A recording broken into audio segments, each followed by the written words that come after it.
Bismillahirrahmanirrahim. Brothers and sisters in Islam, Assalamu alaikum. Thank you.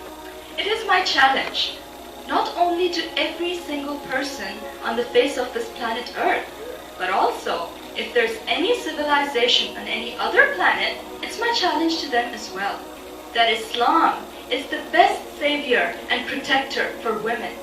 And I am saying this with all this confidence, not out of arrogance, but because I believe that Islam was revealed by Allah subhanahu wa ta'ala, the most just and merciful God, the God biased neither in favor of men or women, the creator and sustainer of both men and women. Islam elevates women to a level that has no parallel.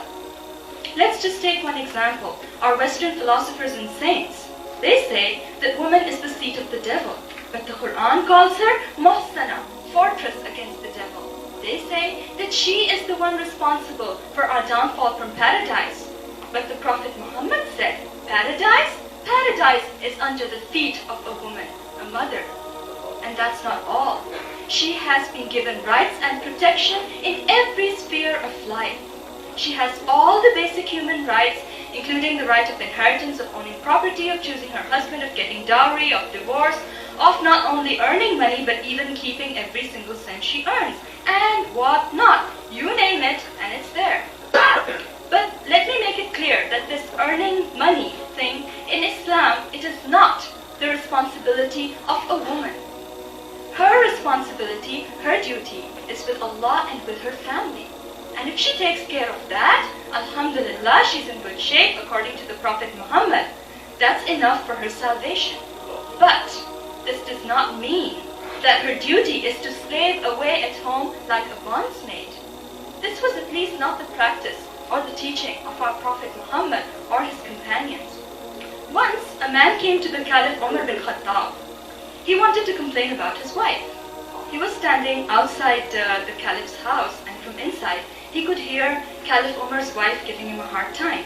But Umar's voice was nowhere to be heard.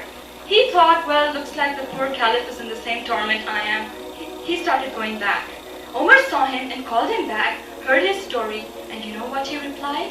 He said, do you not see that my wife cooks my food, washes my clothes, suckles my children, thus relieving me of the necessity of employing a cook, a washerman, and a nurse, even though she is not in the slightest degree responsible for this.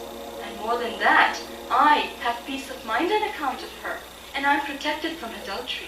In view of all this, I put up with her excesses, and I would advise you to do the same. And the Prophet Muhammad said, the more civil and kind a person is to his wife, the more perfect in his faith he is.